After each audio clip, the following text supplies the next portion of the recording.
Well, welcome back to another Dynodaze video. A glorious champ white FN2 in the house for some modifications.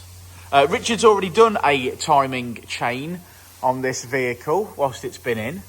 Next stage up is to underseal the vehicle, so clean it off. This is the condition it's in at the moment, and we'll show you a bit later on what it looks like when we finish that work. And then we're going to fit a full Piper system to it. Which will sound glorious, and then obviously, because it's Dynodaze, we'll get tuning it on the dyno. So yeah, here we go.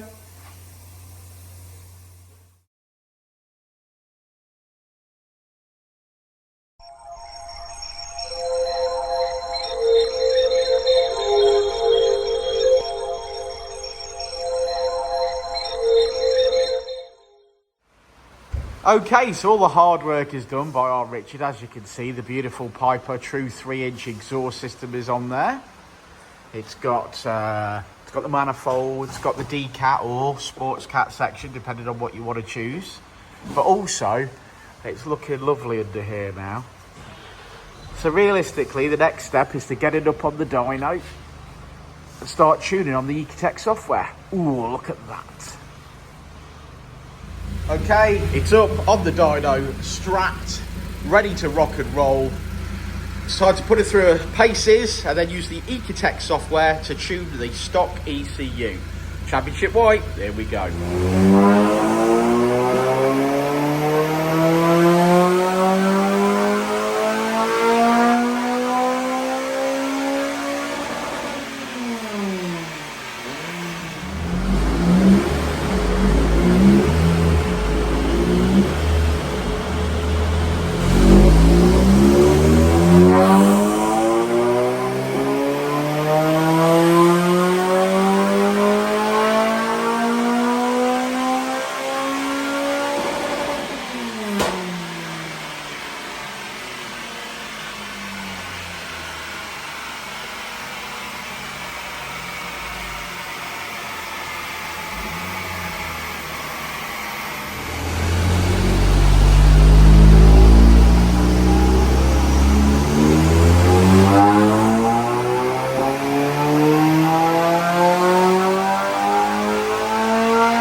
Okay, another Champ White FN2 in the bag, tuned at Dynodaze.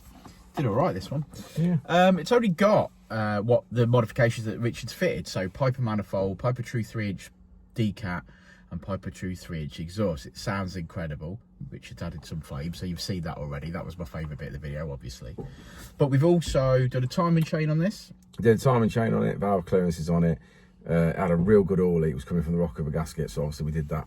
We're taking that off anyway, but yes, we replaced the rock cover gasket. Washed all the engine down, did a health check on it, and just generally sort of went Undersealed it. Undersealed it, went over it, did a clean up and an underseal. So it's quite a lot of work. Some areas of this car need a little bit of attention. Yes, they do. We sort of did the health check. The rear brake on the near side rear is not working. Well, it is. I think the foot brake's working, but the handbrake's not working. So it needs investigation to look into that. The back of the heat shields on the front are missing, rear axle bushes. No, the common things that we obviously see on these anyway. Sort of worse one is someone's done a clutch on this car recently, and snapped the casing, didn't they? Yeah, it looks like they've snapped the gearbox casing right around where the slave cylinder is. There's only one bolt in the slave cylinder, and I can see that there's a crack there and something's been glued. So whether they've dropped the box when they've been working on it, or they put the wrong bolt in and it split the casing, or what, I do not know, but something's happened there. There was a bolt underneath missing, out the gearbox casing, and there's just a few telltale signs someone's just recently been in there and not done a very good job either of tightening things up or putting things back. The beauty of that is, I'm sure that'll be our we'll get to rectify that. Well, yeah, maybe, but you're not really rectifying a broken gearbox casing, are you? Without a new casing. So they use liquid metal or something. It sort of looks that way, yeah. I mean, I can't see fully without stripping it down, but from what I can see, it looks like that. Well, that's vile. Yeah. But it had a service, didn't it? And we used Molygen 5W40. Yeah. And me and Richard have been having a discussion about Molygen recently. We've ran Miller's oils for a decade here. Never had any problem with them whatsoever. Miller's oil, great oil. However, on my own car, FN2 Champ White like this, I recently made the swap from Miller's to 5W40 Molygen. And I can tell you, over several thousand miles, I've not used a drop of oil. Now, my car would use oil use a little bit of oil every couple of weeks. So, like, eventually I was topping up about a litre every 1,000 miles. Maybe some. I don't know. I'd probably say you're probably putting half a litre a week in it, weren't you? Yeah, something like that. It was sort of realistic. It's number. Noticeable. I'm telling you, it's noticeable. I've swapped over to Molygen 5W40, and it's not used a drop of oil. Now that could be lots of different variables. So I did speak to Richard this week, who has also made the transition in his You're transitioning? No. He's made the transition from Miller's in his EG supercharged competing track car, from Miller's to, again, Molygen. And you've seen a dramatic oil consumption change as well, haven't you? Yeah, I mean, basically in a normal sort of instance for me, if we were doing like a track day, you do half a day, and then I'd be topping it up at lunch, probably like half a litre or something, you know what I mean? So it would use about half a litre, but I mean, bearing in mind you are on it and you're on the limiter and everything else. So Hondas use oil, and that's fine, we all accept that. So yeah, I was probably putting half a litre in per half a day. I've done a full weekend this weekend, so I did track day Thursday and then racing Saturday and Sunday, and probably only put half a litre in all weekend. Yeah, so that's made my mind up. Yeah, a significant difference. And Dan had also been saying, hey, I was topping my car up every week, like half a litre a week, and then now I've not put anything in it in 3,000 miles that I've done since we did the oil and filter change. I'm like, well, wow, that's difference. But then obviously Dan said that, so I said, well, okay, I'll try it in mine then, I'll see what it is. And yeah, over a weekend's racing, I've noticed a difference as well. So because we're not oil scientists, so you could go from one brand to the next brand and you'll never know if it's any better for your car, because you'd have to literally send that oil off to a laboratory to find get out. It examined. Yeah, but you know, there's a couple of things that you can take into mind. Like I said, I've seen an increase in my miles per gallon, but I appreciate the variables behind that. Could be tyre pressures, temperatures, the way I'm driving it. But for oil consumption alone, I can tell you for a fact. I think that's a world test. That's a back-to-back sort of real-world scenario test. You drove the car, and you know you're putting in X amount a week, and then you've continued to drive the car with different oil in there, and you haven't put oil in it. And Molygen is actually cheaper than the Miller's stuff that we've been using. And if you consider that if I put 5 litres of Miller's stuff in, and then I'm topping it up every now and again, that's actually costing a lot of money if I'm sticking to Miller's oil. Definitely, whereas if this is already cheaper for 5 litres and it's not using any oil, well, that's a saving. So maybe I can service my car more often because it'll cost me less. If you want to buy yourself some Molygen, you can either come here and have your car serviced. We're absolutely happy to do that, to service any car, any Honda, whatever. We can do that. We use, quality spark plugs, oil filters and oil. But if you just want to mail order it, we have got a sponsor. Today's sponsor of this video is a place called World of Lubricant. And it's www.worldoflubricant.co.uk. And you can use the code DYNO, D-Y-N-O, buy yourself some Molygen or whatever oils they've got, Motul, whatever they're using. Do a lot of additives and stuff as well, don't they? Yeah, and you can save yourself a load of money. So go and do that. Check them out. There'll be a link somewhere for that. But if you need any help, give us a shout anyway.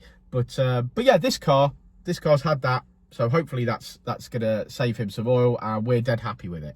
But back to this car, I think we finished on all the little ducks. Yeah, 222, yeah. Which I don't think is bad. I mean, it's got a really, really good exhaust on it, and when he wants to further progress with modifications on the car, then obviously he can do that. So that's like 22 brake horsepower for a TypeR, Manifold, decat, 3-inch exhaust system and a map. Yeah, definitely. Well worth it. Yeah, absolutely. Good gains in the mid-range, good gains at the top end.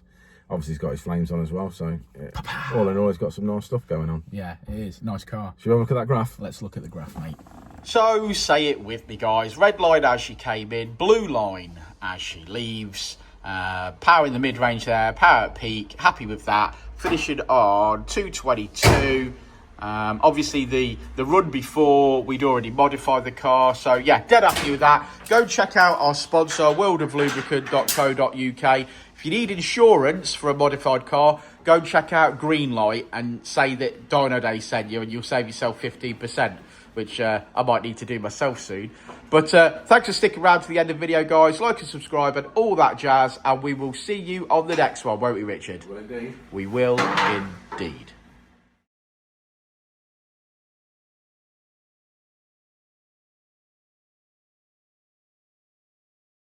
Ready to elevate your ride? Dynodaze Performance Parts has you covered. From exhaust to ECU remaps, we offer top-tier parts for peak performance. Our experts provide personalized tuning to match your driving style. Join our community of enthusiasts. Join thousands who trust Dynodaze for their performance needs. Visit DynodazePerformanceParts.com and transform your drive today.